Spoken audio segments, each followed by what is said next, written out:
what are we doing every day? Completing something like that just gives you so much confidence. Aren't we getting bored? These things that just seem so impossible, you can do them. You have to suck it up, but you have to do them in the right order. We are here to give you an update on all of the projects that we have been working on for the past couple of weeks. We are currently located at the FKG work dock, and FKG is a company that does custom fabrication for all of your boating needs. And trust me, if you have a boat, you have lots of needs. And they'll find even more. So they very kindly have a work dock, which they allow you to remain at, and Brown had already scheduled some projects with them prior to our arrival, but we had a number of other projects that we wanted to do, and they wanted to come see the boat to specifically fabricate the solar arch. That was the main thing. We came out here on a dinghy after arriving in St. Martin and just stopped in and said hello, and I think within an hour of returning to the boat, the FKG Assessment team came out and they were walking on our boat with us, looking at all of the things that we need. Out in the bay. Simpson Bay. It was very cool Really to have was. that happen so quickly. And then they went back and started writing up estimates for I know, and it's the kind of projects. a one-stop shop, because when you start talking about one thing, another thing needs to be done, and they all kind of need to tie in together. And they have within their organization different people with different expertise that handle different types of boat customization. Yeah, we were scheduled to move on to the work dock about a week after we arrived in St. Martin. And thankfully it was just in time, because the winds had kicked up and it was getting very uncomfortable outside in the bay. So the second great thing about coming onto the dock, besides getting out of the bay, was that our shipment from China was delivered, which was a wonderful day. But it deposited a washing machine into our saloon that was so big that to get around it, we moved it from one place to another to another. What a disaster that thing was. But we could never get around it, and the biggest issue was that it didn't fit into the head as we thought it might fit. Was constantly reminding us with every bruise of the mistake that we had made. Yes. It was mocking us every single time we walked past and brushed up against it. Which was a good thing, because it also motivated us to get something done and to finish that job. It wasn't going to fit down into the head without some work, some carpentry work, but our electrician that came in said, of course that can fit. And as soon as he said that, then we were able to find the right person to help us get the washing machine down into the head, which will show you a lot of it. That's a video unto itself. Yes. But hallelujah, it's finally in place. It is installed. It was kind of a group effort, and we learned a lot. We learned a lot. While we did it. Yeah. Yeah. One of the first installers that came onto the boat was our lithium installer, who Brown had done a ton of research on him and found him. That's Terrell Weaver with Tradewinds Marine Electric. And he's just fantastic. So he has been working on the boat on and off for the last couple of weeks, installing our lithium batteries. But he can't go too quickly because the solar arch is not yet connected. So he's been doing some preliminary work, and we'll continue working on that. And lithium, just to let you know, because of the technology that has come along within the last 10 years with lithium batteries, and also the solar charge controllers and inverters, all of these things, the technology has increased such that boats are able to incorporate these connected with solar to be totally off grid, so that you're not dependent on marinas, you're not dependent on starting your generator, and it complicates things a little bit, but bottom line is it makes your home, your boat, more like a regular home, which is something that is important to cruising couples. Yep. And it's the reason why a lot more people are trying sailing now, because of the new conveniences that they had that they wouldn't have had 10, 20 years ago. Mm-hmm. One of the things we noticed when we were bringing the boat onto the work dock was that the raw water intake filter had actually sucked in some sargassum seaweed, and we needed to clean that out. Well, I tell you, I made that one of my projects, and You tackled it along with your father. I tackled it for probably 2 weeks, trying maybe 5 or 6 different methods. God, that thing was pesky, wasn't it? It was so annoying, and in the end, it was mocking us. A very simple crescent wrench was all that we needed to solve the problem. Way to go, Dad. Thank you for your help. He figured it out. Boy, you give him a little bit of time and you show him what the problem is, and my dad always can solve those issues, that's for sure. We did encounter, just shortly after that, our first major issue on the boat. You want to talk about that? Sure. That was our fresh water pump, and everything is hooked up to this fresh water pump, like your kitchen sink, your shower, drinking water, everything is hooked up to that. And what happened was there started to be a delay in the way the water worked, and when the system loses pressurization, the pump starts working constantly. And then that started happening, and then it just quit working altogether, right? Yeah.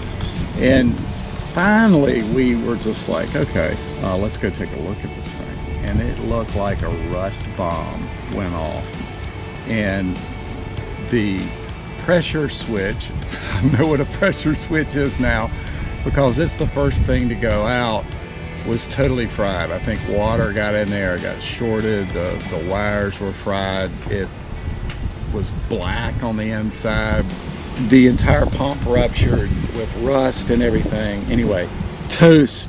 Like, this involves both electrical and plumbing, each of those of which I am challenged in.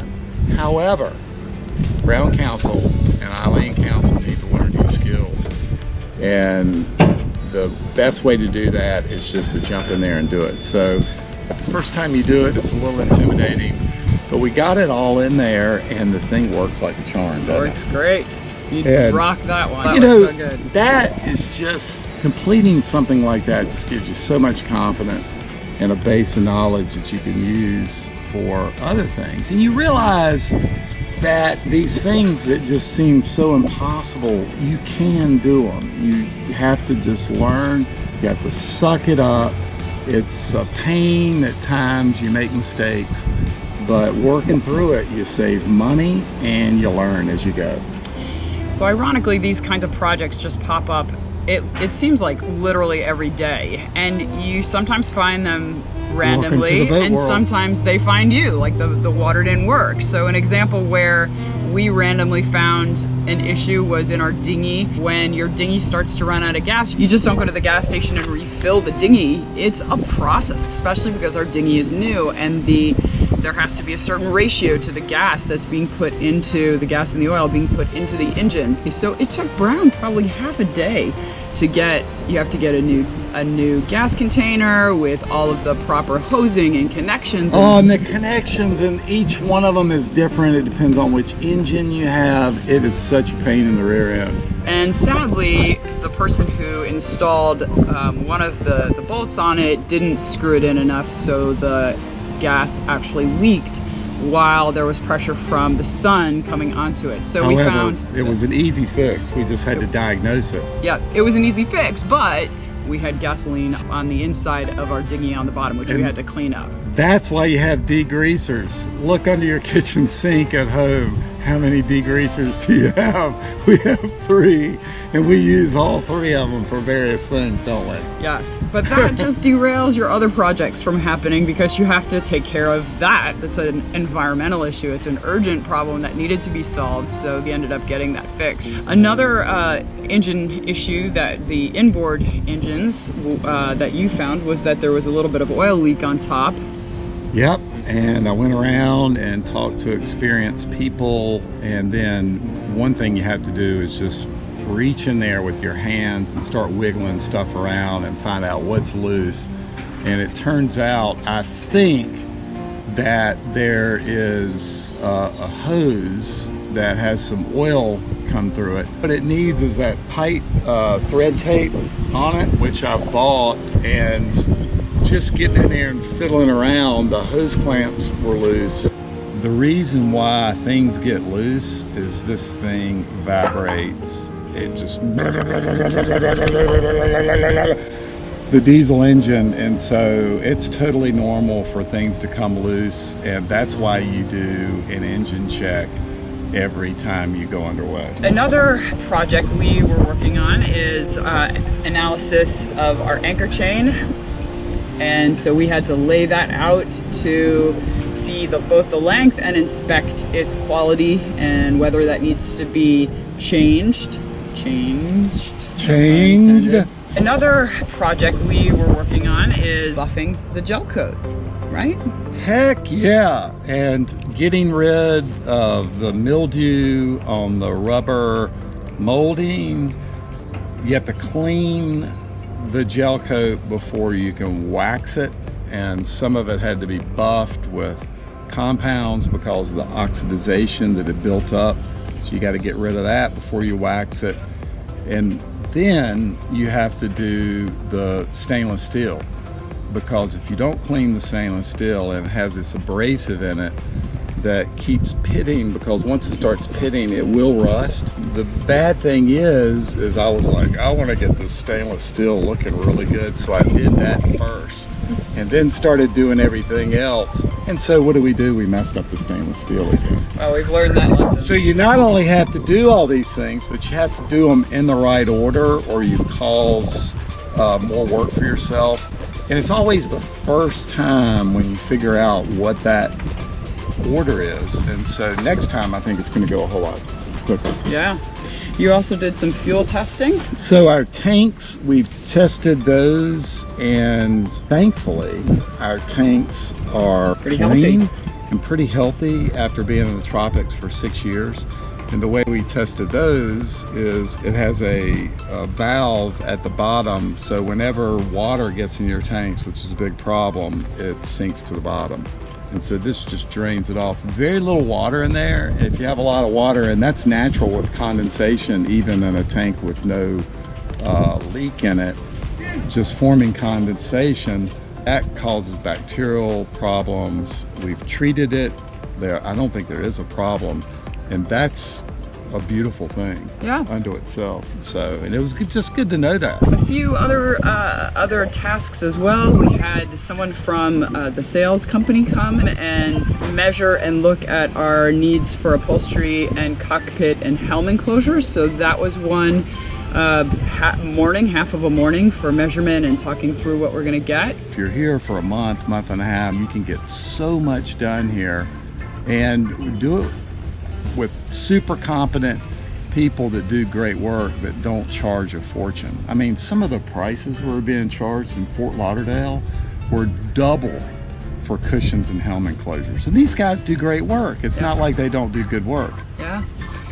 So that takes you up to where we are now. Yesterday, the FKG team actually started work on installing the solar arch, which makes us really excited because that's sort of the beginning to the end of our work here. We anticipate another couple of weeks on the dock. We have probably 5 or 6 projects that we want to also complete on our list that still need to be done. So we appreciate the time where the boat is tied up. And hopefully those will get done, and we'll show you videos on each one of those in the future too. But after those 2 weeks, many of you have been asking, the plan is to head over to the French side of St. Martin and then take a sail over to St. Bart's for a week or two. And ultimately, we've got to return here to have our upholstery and the enclosures fitted to the boat. So we'll be back on the Dutch side eventually. Aren't we getting bored? No, there's no boredom here. As a matter of fact, it would be nice to have a slower day once in a while, but that'll come. Absolutely. So that's it. Thanks so much for watching. Thanks for your support. And if you haven't yet subscribed, please do so. Share and like our videos. And we will see you again next week. See ya.